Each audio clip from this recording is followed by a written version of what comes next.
Megan, welcome. Thank you. Thank you for having me. All right, we're at the What's New podcast, sitting here on a Friday, beautiful fall day in New Orleans. First thing, we're going to frame up a conversation about the entrepreneurial ecosystem. In about 25 years in development, you've got successful organizations, great leadership. We've had success, and now there's some funding coming out over the next couple of months or years, whatever it may be, that will be funding the ecosystem. So now is the opportunity to start a business. So what we're going to talk about the next couple of minutes is talking about the opportunities for entrepreneurs, right? But first, brag about yourself. Who are you? My name is Megan. I grew up in South Florida, spent my adult life in New York City, and I ran a luxury fashion company with my best friend for 10 years. We started it right after the recession, and so in order to build something recession-proof, we decided to tie it to the travel industry. So we were really sort of on the frontier of this whole concept of resort wear. And what is not pandemic proof is something tied to the travel industry. So we sort of decided to quietly shut down the business once it seemed like that 2-week stay-at-home order was going to go on a little longer. And we still own everything, and we sometimes talk about what it would be like to bring it back, but ultimately decided the best thing for us at the time was to close things down, sort of reevaluate our lives, see if there was maybe a change that we would make now at 30 something versus 20 something, and that brought me to New Orleans. Here I am. So I got two quick questions off of that. The life of an entrepreneur, you lived it. What's that like? If I want to be an entrepreneur, tell me, what's it like, Megan? Should I do it? So I'm going to give you my very honest answer. Please. I don't think it's for everyone. Yep. And I often equate it to an addiction or someone who has like mental problems. Because I think you have to like getting punched in the face and getting back up and figuring out how to solve your problem regardless. And it takes endurance and guts and endurance. You really have to be able to get up and run a marathon every single day, physically and emotionally, for your team, for your investors, for your customers. And it is hard. I think there is also something kind of great about when a lot of people start. There is sort of like there is a naiveness to starting a business. You have to imagine that things could all go right for you in order to have the guts to take that leap.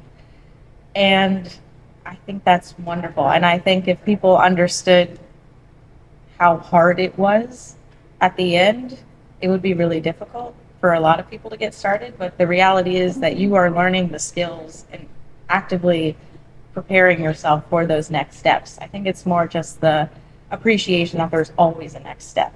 There is very rarely do you actually get to the top of a mountain and feel like you have conquered the beast. You are usually just climbing one hill to realize that the clouds are going to move and there's another one above you. And so you just have to have the stamina to want to keep climbing. With that being said, I love it. I wouldn't do anything else.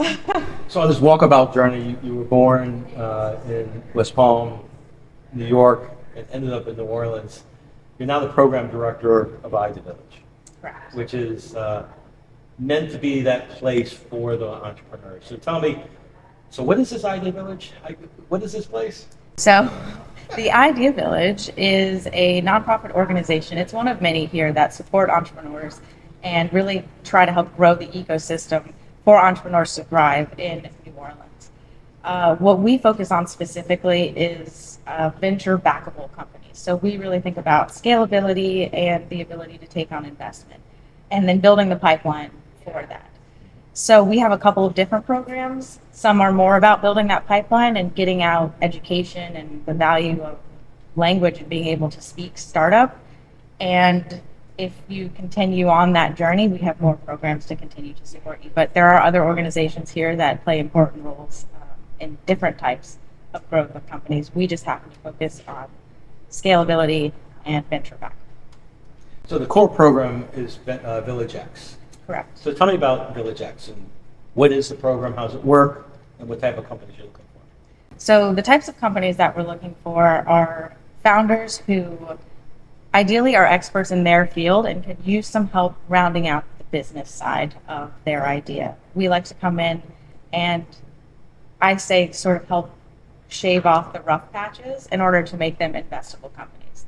So as long as that founder is thinking about their problem that they're solving in a scalable way, we like to try to help get them to a point where they could fundraise at least $1 million within 24 months of the program. I mean, New Orleans is like a really big, small town. And so we are industry agnostic. But because of that, we try to keep the bringing everyone together and giving sort of structured, education pretty light. So it's 3 full days at the beginning. Okay. We go over sort of language, how to use our program, how the ecosystem here works, and we try to introduce you to all of the mentors. And also let you enjoy New Orleans a little bit. And after that, my job is really to pair you with an EIR who ideally has done something in the vein of what it is that you are trying to do, so that you have a person who you can work with to sort of guide you through the next 4 months. So really setting some hard goals and actually getting to them in those 4 months. And then at the end of the program, we provide some deck design and some pitch coaching to hopefully get you ready to really go out and fundraise. So EIR is an entrepreneur residence. So these are professional entrepreneurs or executives and mentors. So tell me about that. If I'm an entrepreneur, what type of people are mentoring me? So we have all different types of people, and I think if I can have a second to plug, Go. please, Plug. if you are interested at all in helping to build the next generation, I do think something that almost every single founder will tell you along their journey is they wouldn't have been able to get where they were at without somebody mentoring them. So it is a very natural part of the process. So anybody who's interested in seeing the city build great companies should come and join the community and mentor. And it doesn't necessarily mean you have to be a founder or even worked at a startup. If you have a specialized skill set in digital marketing or SEO or biotech research, but if you have something that you can add to sort of round out the specialty advisory mentor that is surrounding these founders, that is super valuable to us. So if you are coming into the program, I like to sit down with every single founder and get a really good sense of where the weak spots are. What is it that we need to help them?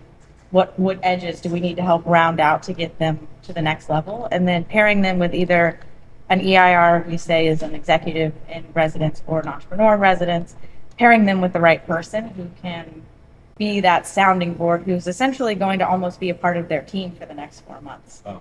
So that is probably the hardest, most important part of my job, is that founder EIR connection.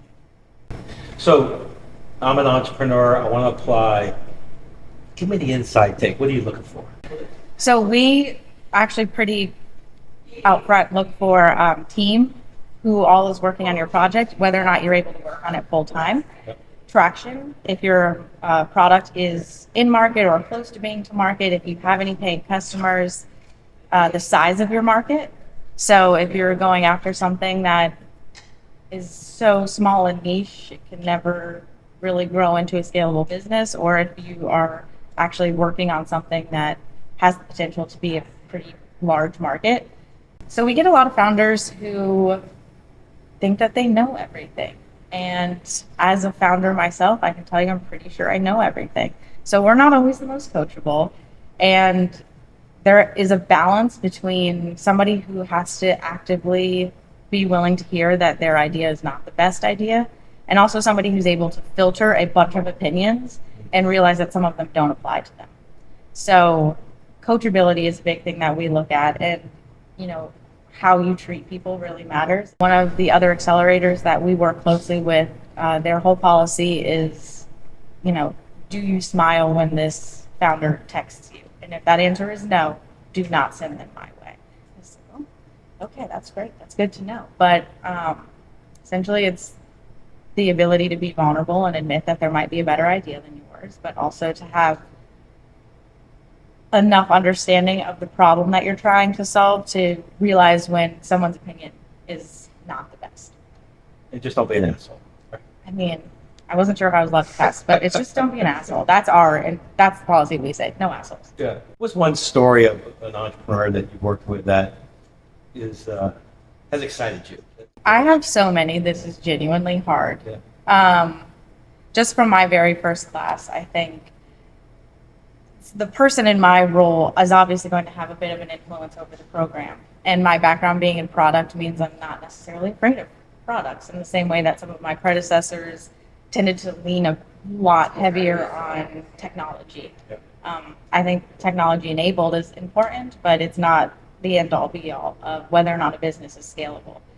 So I was really excited this year to have Sydney from Bomb Ass Pro. She was one of the first CPG companies to ever present at New Orleans Entrepreneur Week, NOEW, on the idea pitch stage, which is a big deal for me. As a product person, it was just amazing to see her being recognized as, a top talent of New Orleans, and for everyone to come out and support her was amazing. And then, I think we're in New Orleans, which is known for some good things and some bad things. And one of the things we have to really wrestle with is climate change. And so getting to work with Fran from Glass Half Full was amazing. And what she's building is something that I think if you genuinely care at all about this city, you should be fully invested in what it is that she's trying to do here. I have to jump to the whole other side of things. We've had some founders who ended up actually shutting their business down. Yep. And that's also kind of one of my favorite stories, because I think a really healthy ecosystem allows those people to be recycled back into the pool. And so we had one company that decided to close their doors by the end of the program, and both of them are now working in New Orleans, and one of them in a really big established company, and the other one has started another company. And I think we talk about failure, which I think we should rebrand as experience. But I think just the ability to support people who have tried something really hard, learned a lot of lessons, and are willing to try again that to me is sort of the most beautiful part of the story, is someone who could go through it, have it not work out well, and decide that they want to do it again. Tell me, and you mentioned a little bit NOEW, and that's New Orleans Entrepreneur Week, right? So there's, in addition to the mentors and the EIRs, there's a bigger community. So if I'm an entrepreneur and I'm part of the Idea Village program, I'm going to NOEW. What's that experience like? NOEW is a really amazing sort of festival that celebrates entrepreneurship across all different spectrums of New Orleans. The week starts off with NOEW in your neighborhood. So organizations can throw something in their own space that is really just celebrating innovation in New Orleans. Later on in the week, we do a bigger day at Gallier Hall. This year, we're bringing in a bunch of partners to all highlight the opportunities and the different ways that we show up to support entrepreneurs across the city. And this year in particular, we're planning to add a venture summit sort of private aspect to the end of it, where we are hopefully going to be inviting investors from around the country to meet with founders from across the Gulf South and make New Orleans truly a hub for innovation and deal flow. It's exciting. So I could be an entrepreneur and they're coming to me versus we're going to them. Correct. Love Chasing. that. And tell me also, recently there's been success coming out of this ecosystem. What do those entrepreneurs mean to the Idea Village program and to the broader ecosystem, the folks who've actually started a company here, raised money, and sold? I mean, I think the important thing to show really is the amount of people who started a company here were able to successfully exit their company and have turned right back around and started to engage in the next generation or iteration, maybe even of their own ideas.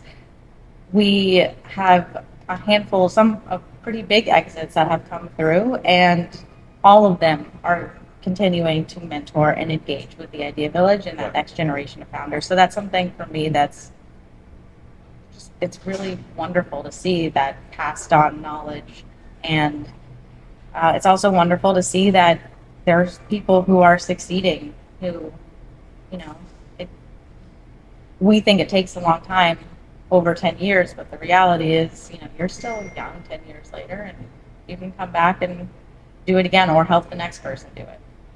How's this been good for you coming into New Orleans?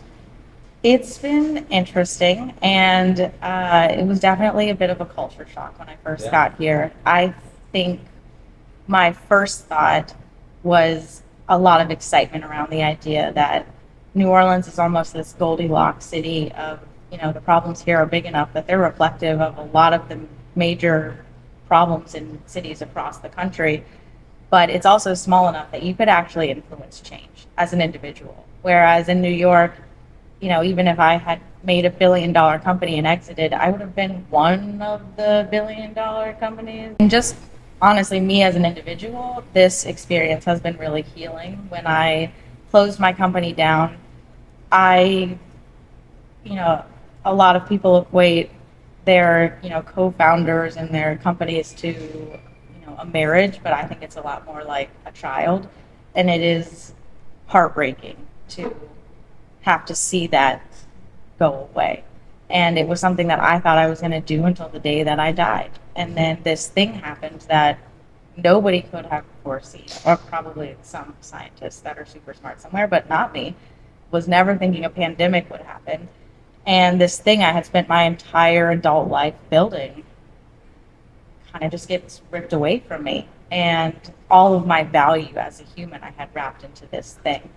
And so coming down here and feeling like I was no longer valuable as a human, and then meeting all of these founders who are about to embark on the same struggles that I had just spent the last 10 years going through, and realizing I could be one of those mentors that I sat down with at the beginning of my journey, and that gave me the tools and the confidence to keep going, was really healing and has really sort of helped me get my head back to a place where I'm excited about starting another company someday.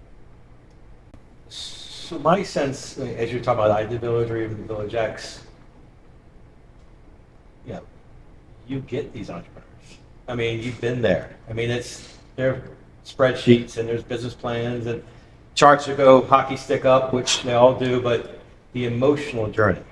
And so if you're talking to those entrepreneurs out there and what listening to you is, you get it. And that's probably really important to them, that someone understands this emotional journey. What's any bit of advice that when you start, you're enthusiastic, you believe it, and then you hit the valley of death? What's your advice to them? I do think one thing I always like to say to founders at the beginning is, you are going to be treated like a racehorse. You are not actually a racehorse. You are a human being who has value that is beyond how well you perform on this race, on this track. So the way that we look at racehorses is, you know, it's a bet, it's a gamble, and either you win or you are made into dog food, essentially. And that's dramatic, but that's really how you feel, is that your life is on the line. And the reality is that you are not a racehorse. You are a person, and you can grow from this. Whatever it is, you can raise a lot of money. You can learn a bunch of lessons that are unfortunate and not the way that you thought it was going to go. And you can use all of those things that you learned for the rest of your life. So don't let anyone make you feel like a racehorse. I'm talking mainly probably about your investor relationships. And then on the other side of things, something that I think is super important is actually having a co-founder who can help balance you out. I think it's important to look for co-founders who have complementary skills, not the same skills, complementary skills. You don't need someone else who is going to agree with you. You need somebody who is going to see around the corners that you weren't even looking towards. And when you have a co-founder, you have the ability to have an off day and have someone there to help lift you up who's feeling the same weight that you're feeling. I had a co-founder who was my best friend from high school, who's still my best friend. And if I ever start another company again, she'll probably be the person I do it with because we have complementary skill sets. And there were so many instances where I would be having an off day and she would be the person who would talk me off that ledge. And, it's sometimes in the same exact day over the same thing, I'd come back feeling great because she had talked me off the ledge and she had talked herself to the ledge. And now it's my turn to talk her back down. And so having somebody who you can raise a child with, knowing that you can have so many ideas about what this child is going to be like, but ultimately they're going to get out into the world and society is going to have an influence over them. And they're going to be something completely different than what it was that you thought it was going to be. And who do you want to problem solve with and raise a kid with? Like, that should be your co-founder. And this is probably a deeper question. This is not what you think, but these folks that get into your program, you're there at their hardest times, their best times, their worst times, their most challenged times. These will be 10 to 20 year relationships. I hope so. Right? I mean, you guys build real relationships. So I was in an accelerator program in New York, that was sort of my context for coming into this. And it's one of the things that I reference a lot. I didn't really like how structured the accelerator program was that I was a part of, but what I got out of it was a cohort, that community of people who were going through the same things that I was going through at the exact same time. I'm still friends with those people. Yeah. I'm still fans of those people. And so that to me is a whole other side of it where, it's been 8 years since I was in that accelerator program and I still try to keep up with at least half of them. It feels like college. It feels like you're joining a university. You're joining it feels kind of. But it's nice because you all have similar interests, which is being a founder, which again it's crazy. It's crazy. Yeah. You're all crazy, is what I'm trying to say. So let's be optimistic. You've got the ecosystem in place, you've got success. There's the SSBCI funding, which is anywhere from $90 million to $150 million of venture capital for about 15 different organizations. So it's assuming that comes down. It's assuming it is. What does that mean for this ecosystem? It's a real opportunity for people to start companies and get some real funding. I could be wrong, so maybe somebody should validate this, but I'm pretty sure that the funds have to be deployed within 3 years, 5 years. 2026. Yes, 2026. That's a pretty short amount of time that a lot of checks need to be written. And so if you have an idea and you're interested in building a proof of concept and getting funded to explore the possibilities of that product, this is the time to do it. So let's just say that again. $100 million needs to be allocated within 3 years. Correct. I don't think we've ever done that in this city. So if you're an entrepreneur, now's a good time. Now's a good time. And I think there's, with us and with all of the other organizations across the city, there are opportunities to sort of validate your idea without necessarily, jumping all the way off the diving board. One of the programs that we offer is Idea Institute, and it is more structured, but it's virtual. It's once a week, and it really teaches you the fundamentals of business and scalability. And so it gives you this low pressure opportunity to test your theory. So if you have an idea and you're not really sure if it's a good idea, this is a great place to figure that out. And if it is a good idea, it'll become apparent pretty quickly, and you're already then involved in an ecosystem that is, their whole goal is to make sure that you actually do well and get discovered and are able to raise enough money to build it. So it's a great entry point if you have never done anything before. We call it the back of a napkin idea. Yeah, nice. That is a great entry point for it. Okay, so you got me excited. I want to put my idea out there. Tell me the process. Do I go to your website? Or how does someone apply to the Villagex or Idea Institute? So the first step, the easiest step, is to go to our website, ideavillage.org. There are a couple of different accelerators that you could look up and explore there. The back of the napkin idea phase one is called Idea Institute. If you already have a concept that you've been working on and have a little bit of traction, Villagex is the later stage one. We also have Idea Fuel, which is for BIPOC founders. It comes with a non-dilutive grant. You can go to our website. There's interest forms. The applications right now for Villagex are live. They were closed November 10th. November 10th. November 10th. Well, November 10th. November 10th. I will say that the application is extensive in the sense that you need a deck to apply. Yep. Once you have a deck, it should be less than an hour of your time. I imagine that the application process also an education experience in itself. You're asking questions you need to be asked anyway. You're asking questions you need to be asking yourself for sure. Yeah. And we put up some templates and things, so if we're asking you a question that you don't fully understand, there are resources for you to go and find those answers, make sure you're answering them correctly, or, giving us what we think we're looking for. You're also welcome to give us better ideas than what we have. But it is sort of giving you the framework of how we're thinking and what we're looking for. So, as you're talking about this, I imagine, oh my gosh, it's going to cost me so much. What does it cost for an entrepreneur? So thankfully, to our wonderful donors, participating in Villagex is completely free. It is non-equity. There is no cost to Free. it. Free. I mean, it's free in the sense of we have donors who are graciously sponsoring you. Wow. And it's a lot of volunteer hours from amazing mentors that are really engaged with you because they care about the ecosystem here and they want to see New Orleans do well.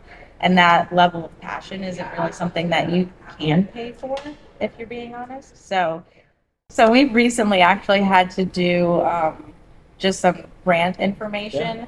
And we had to ask some of the mentors what their hourly rate was to sort of try to help calculate that. And it comes in sometimes around $600 an hour. So if you put in 60 hours a week, you could probably easily get 30 hours a week of mentorship, which is insane. Wow. I don't know that that's healthy or that anybody should do that. But at the end of the year, when we calculate our EIR, our entrepreneur in residence, executive in residence numbers, they usually come in around 80 hours. Wow. Okay. This video we're making, and we're hoping this goes out to entrepreneurs to inspire them to start. So if I'm going to say one line about Idea Village, and then who do you want people to share this with? I would like people to share this with founders, and I would like people to share this with anybody who cares about New Orleans. And I think both of those things can lead to either founders or mentorship, which again kind of helps that ecosystem grow. What's the Idea Village? What's the one thing that I can understand? It's a what? We're a nonprofit accelerator for companies looking to raise venture funding in New Orleans. Awesome. Or around New Orleans. Or interested in coming to New Orleans. We're okay also being, a stepping stone, a test pool. But we know if we get you here, we're going to set That's you. why I'm fine with it. So I got one really important final question, and this is really important. Your favorite snowball? Pandora. All right. Easy. Pandora, I like to do half strawberry, half mango. Ooh, strawberry mango. Yeah. Nice. I know. It's also the colors look really great together, and I'm a color person. So. Megan, thank you so much. And one, thank you for being in New Orleans. Oh, thank you and so thank much you for doing what you're doing for entrepreneurs. So I think what you described with that journey is so scary and exciting, and to have someone who's been there is really important. And what you're doing for the community is incredibly important. So thank you. Thank you. Thank you for having me, and also thank you for having a ecosystem that I can easily jump into and feel at home. So.